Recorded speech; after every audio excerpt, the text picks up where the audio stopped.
Boa tarde, gente. As partes da Bíblia que nós entendemos, elas mostram um Deus Javé cruel, um Deus Javé sanguinário, genocida, homofóbico, misógino. Todas essas partes que a gente entende, elas devem nos preocupar. De que a mulher tem que ser submissa ao homem, de que se um homem deitar com outro homem, esses homens serão assassinados, de que se uma mulher for violentada na cidade, mas se não gritar, ela será morta, de que se uma mulher for adúltera, ela será apedrejada. Todas essas partes devem nos preocupar. Outra coisa também, sobre as partes da Bíblia que nós entendemos. Vamos pensar no que disse José Saramago. A Bíblia é manual de maus costumes. Muita gente gosta de dizer hoje que a televisão, em particular as novelas, acabaram com a família. Mas a Bíblia tem um monte de histórias mostrando famílias disfuncionais. A Bíblia é um manual de maus costumes. Como disse José Saramago, ela mostra incesto, mostra parentes que brigam entre si, mostra parentes que matam um ao outro. O primeiro assassinato da Bíblia, da história. Caim matou Abel e eles eram irmãos. Abraão cometeu incesto porque ele casou com Sara, sua meia-irmã. Abraão deitou com a escrava, Agar. E Agar teve um filho de Abraão, Ismael. E Ismael deu origem aos árabes. Enquanto que de Isaac o povo hebreu, não é? E árabes e judeus, e os árabes e os judeus até hoje não se bicam. Vejamos outro exemplo de família disfuncional, Esaú e Jacó, os filhos de Isaac.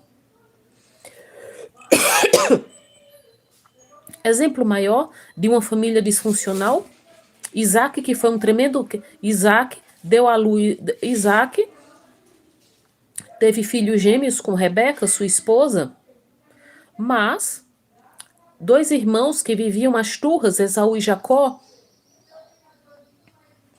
E depois o quê? Os irmãos de José.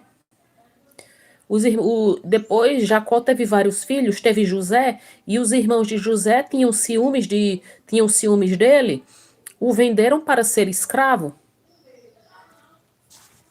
Olha os exemplos de famílias. O rei Davi, ele cometeu adultério, deitou com a mulher de um oficial dele, e depois essa mulher ficou grávida, e o rei Davi armou para que ela fosse morta. O rei Davi, ele entrou em guerra com um dos filhos, o Absalão.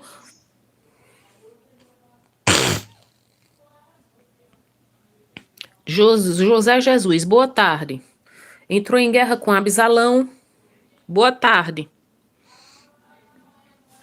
O que mais? Olha, um dos filhos de Davi violentou a própria irmã. Na Bíblia, a gente também vê exemplo de quê? A gente também há a história de uma mulher que foi esquartejada em 12 pedaços, que esses 12 pedaços simbolizam as 12 tribos de Israel. A Bíblia também tem o quê? Tem exemplos de várias pessoas mortas, né? Das vezes em que a fúria de Deus se manifestou. Deus mandou destruir Sodoma e Gomorra, não poupando nem as crianças. Deus mandou um dilúvio. Então, para essas pessoas que dizem que eu tenho que pedir ao Espírito Santo entendimento, eu falo de todas as partes da Bíblia que eu entendo, que são essas partes que me incomodam, são todas essas partes da Bíblia que a gente entende, mostram que a Bíblia é um manual de maus costumes. E, infelizmente, não dá para discordar.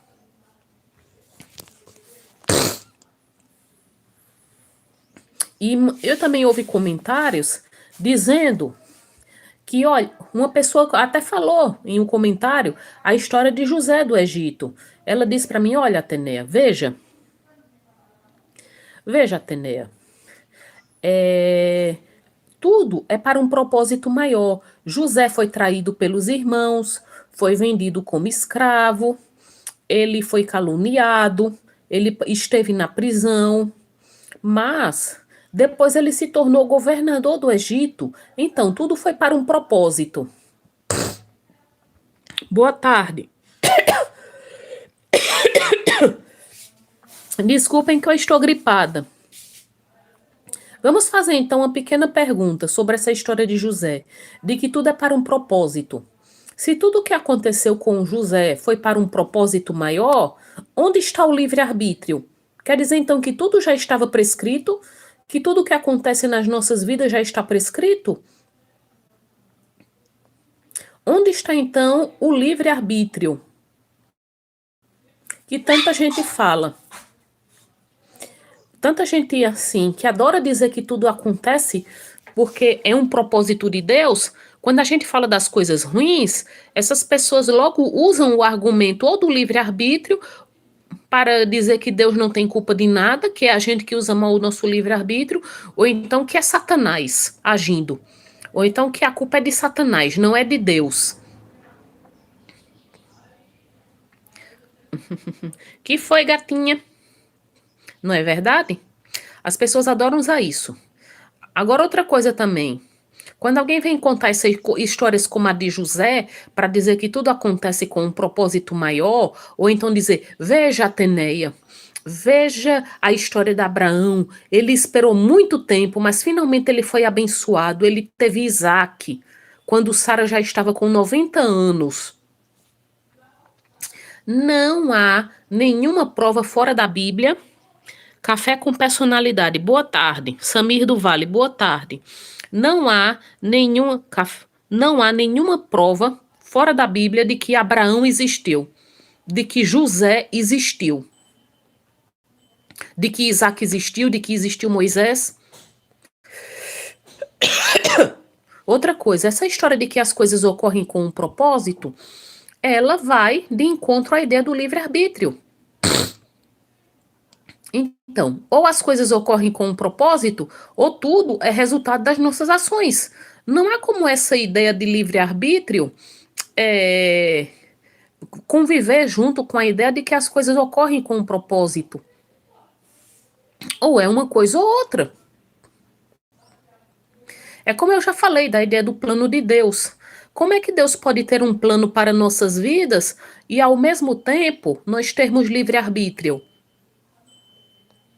Aí essa ideia de que tudo é para um propósito de Deus, que disseram, citando a história de José do Egito, a gente pode citar uma história muito triste que ocorreu na vida real. A história de Jaqueline Saburido. Jaqueline Saburido era uma jovem venezuelana. Ela levava uma vida normal aos 20 anos e estava nos Estados Unidos. Ela tinha uma vida normal. Mas quando ela tinha 20 anos, ela estava com as amigas voltando de uma festa e ocorreu uma tragédia. Um motorista embriagado causou um acidente e o carro em que ela estava com as duas amigas entrou em chamas. As amigas morreram, as duas amigas, mas ela sobreviveu. Sobreviveu e ficou totalmente deformada por conta das chamas. Qualquer um pode pesquisar no Google sobre a vida de Jaqueline Saburido.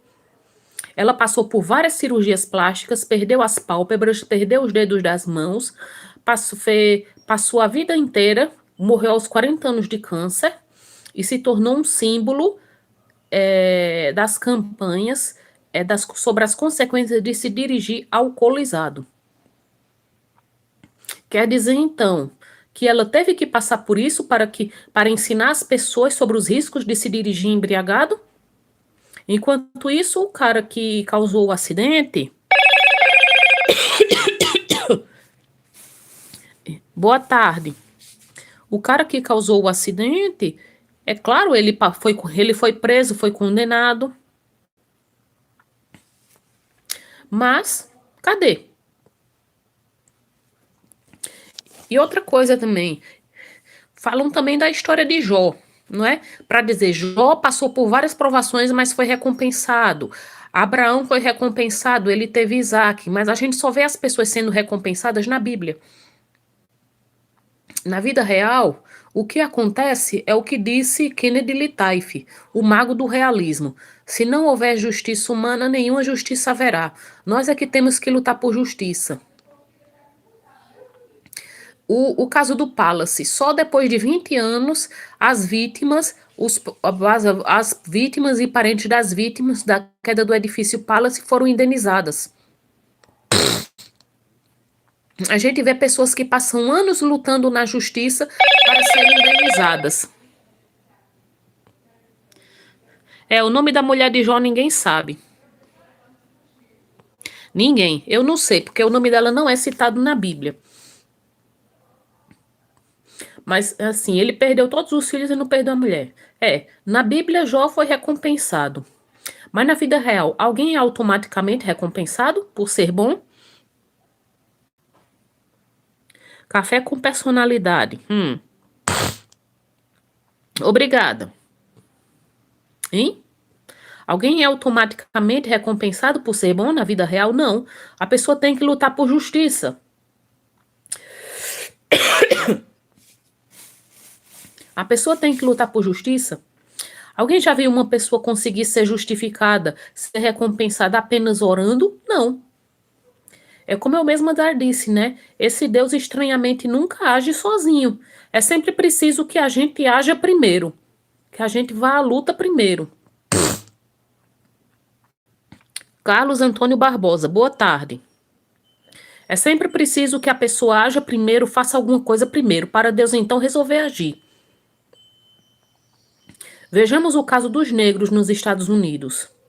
Antigamente, assim, havia uma segregação racial muito forte nos Estados Unidos. Os negros eram proibidos de frequentar certos lugares, principalmente no Sul, onde o racismo é muito mais escancarado. Os negros tiveram de ir à luta. Os negros tiveram de ir à luta porque, assim, havia lugares que eles não podiam frequentar. Havia lugares que era apenas para os brancos. Tanto assim que muitas vezes, quando jovens negros eram admitidos em algumas escolas, eles tinham que ser escoltados pela polícia, porque o povo ameaçava linchá-los. Se não fossem os próprios negros terem ido à luta, teria havido justiça para eles? Teria havido justiça divina? Hein? E, aliás, eu conheço a história de uma mulher negra que eu quero que qualquer um que vocês depois assistam ao filme dela. Lina Baker. Já que uma pessoa respondeu a mim me citando a história de José, dizendo que tudo o que aconteceu com ele foi para um propósito maior, eu vou contar a história real de Lina Baker. Ela, mulher negra, pobre. Rick Silver, aqui os brasileiros pobres não lutam para nada, verdade. Ela era uma mulher negra, pobre, mãe de 3 filhos, trabalhava nos campos de algodão desde criança e como ela passava por muitas dificuldades para ajudar a mãe e aos 3 filhos, ela aceitava bicos como empregada doméstica, ela foi trabalhar para um senhor que abusava dela física e sexualmente. Um dia, ela o matou em legítima defesa. Olha, Lina Baker era uma mulher que tinha muita fé. Ela acreditava muito em Deus. Ela matou o patrão em legítima defesa, mas ela foi condenada por um júri composto exclusivamente de homens brancos e um juiz que tinha 2 pistolas ao lado, enquanto presidia o julgamento. Ela foi condenada à cadeira elétrica. Foi a única mulher executada na cadeira elétrica. Então vamos fazer uma pergunta. Para que propósito ela sofreu tudo o que sofreu? A única compensação que houve para a família de Lina Baker foi que ela recebeu o perdão judicial em 2005. E ela precisava ser perdoada por ter matado em legítima defesa? Essa ideia de propósito divino, eu acho assim, um dos maiores absurdos. É Décio Elias Lima. Salve, galera racionais. Olá.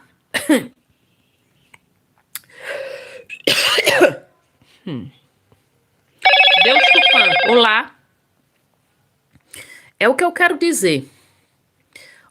Qual foi o propósito para Lina Baker ter morrido executada na cadeira elétrica, que deve ser uma morte horrível? E eu faço questão de ressaltar aqui que eu sou contra a pena de morte, até para os crimes mais bárbaros. Eu sou a favor de prisão perpétua, mas sou contra a pena de morte. Mas se alguém aqui for a favor de pena de morte e um dia que quiser discutir comigo, pode discutir à vontade. Eu não vou ser contra ninguém. E...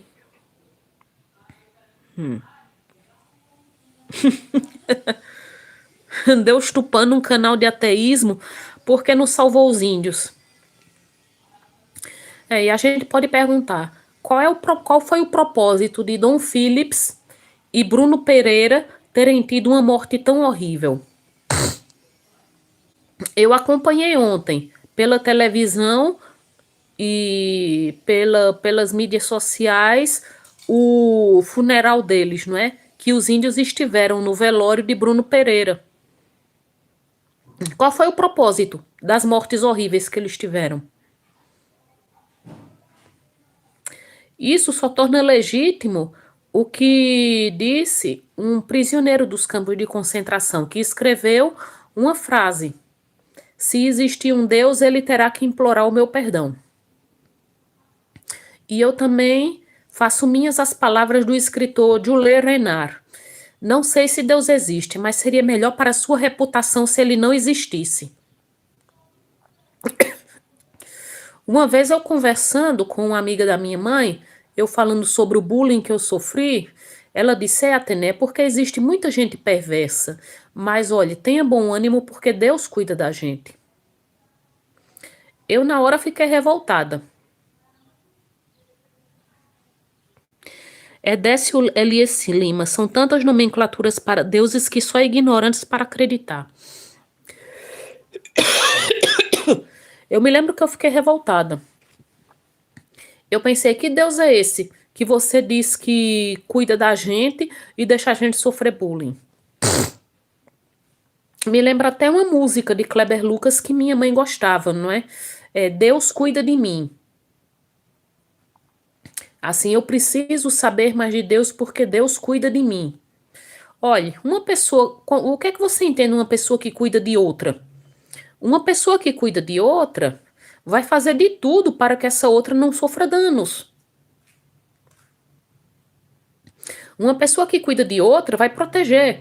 Como é que você entende um pai que cuida dos filhos? Um pai que cuida dos filhos vai deixar os filhos se machucarem?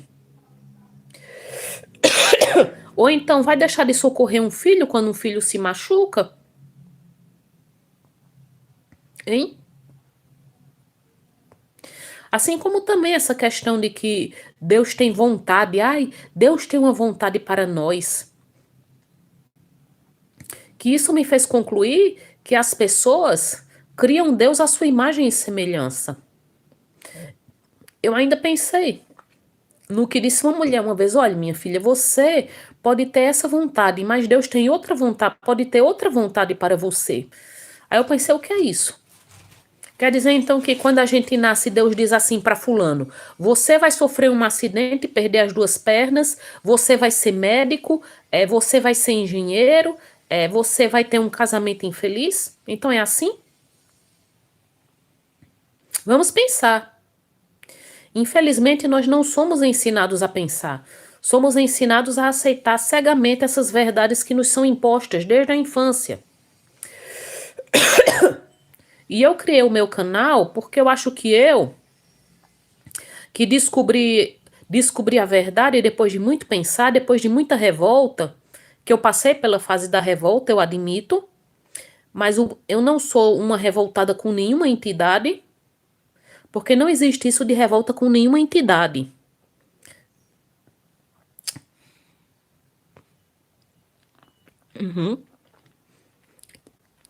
Os índios têm o livre-arbítrio, amém.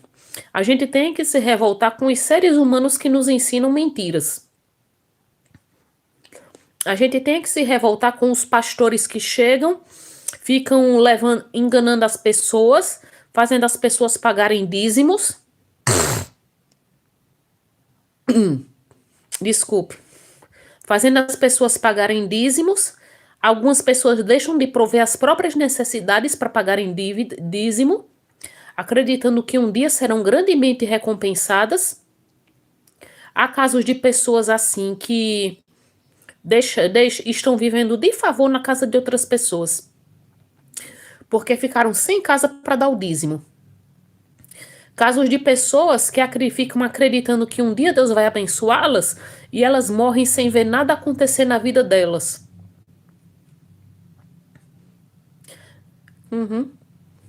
O que, o que a gente tem que se revoltar é com seres humanos, porque são seres humanos que ensinam mentiras. Eu vou assim, amanhã eu vou transmitir ao vivo falando só de dízimo. Agora, eu vou parar hoje, assim, né? Que eu vou cuidar da garganta, que eu tô meio gripada. Eu tô meio gripada. Aí eu peço que vocês me desculpem, porque eu vou ter que encerrar a transmissão. Boa tarde e bom fim de semana a todos.